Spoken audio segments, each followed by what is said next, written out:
Paul Thomas Anderson he's readying his film. They're probably already have a strong cast put in place, but we got the first announcement this week. And at the end of the day, we don't know what to expect in terms of the character set that he might present in his I want to say 70s type film, or is it 80s? I don't recall. But did Bradley Cooper being announced, do you consider that a sort of like a curveball where you, not that we were expecting that as a figure, but like, are you able to mishmash those two people in the same world or the same process? Yeah, I mean, I think the interesting thing is that Paul Thomas Anderson, if you look at all of his films, he has established very strong collaborations with his lead actors. I mean, you think of Philip Seymour Hoffman, Daniel Day-Lewis, Joaquin Phoenix. Those are all actors who worked with him more than once, who all played really complex, interesting characters.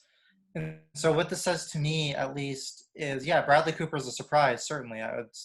It's not a name I would necessarily associate with a Paul Thomas Anderson film, but it says to me that, that both of them, both the actor and the director, have a strong sense of what they want to do with the character, whoever it will be in this film, which is set in the 70s in the San Fernando Valley, and it's going to be interesting. I think Bradley Cooper certainly had a new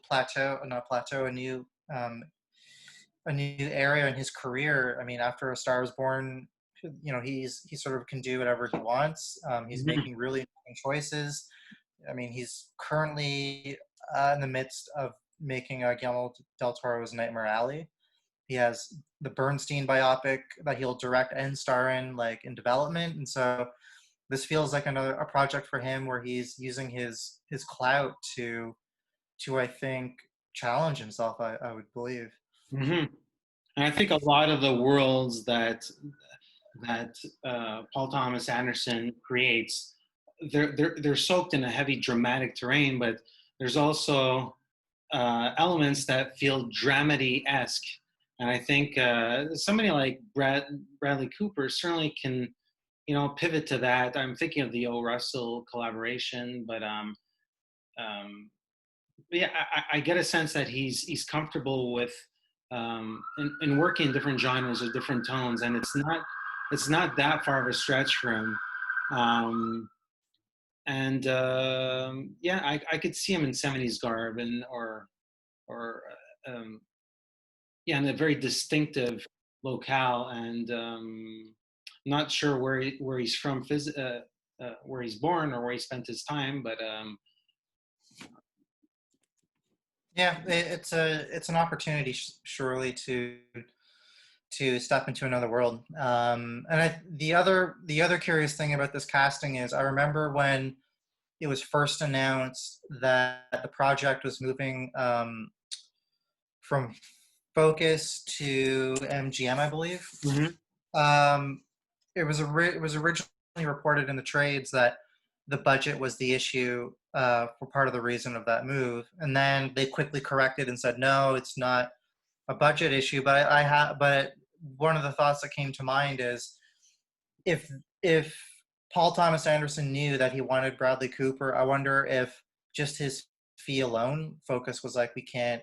It's like outside of our bracket. We need to move the project because we can't. Cooper's of the A list at this point, so it makes me wonder if that was part of the conversation when that project moved, just to have the funds to pay someone of his caliber to join the project. Good point. I'm Eric Lavallée. I'm editor-in-chief and site owner for IONCINEMA.com, and this is Kevin Jagernauth, contributing writer for the playlist. And together we are IndieSponge.